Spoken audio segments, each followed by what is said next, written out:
Hello, welcome to another video from Tech Refresh. In this time lapse we're performing an important step in the refurbishment process as we prepare a laptop for resale.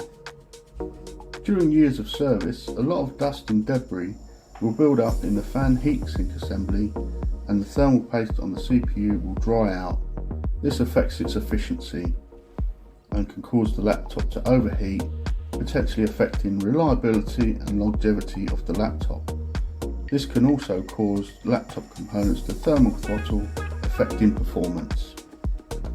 Here we are removing the fan heatsink assembly and ensuring it is clean and that the fan is rotating freely and checking for wear in the bearing. We're also cleaning off the old thermal paste and replacing it with fresh paste.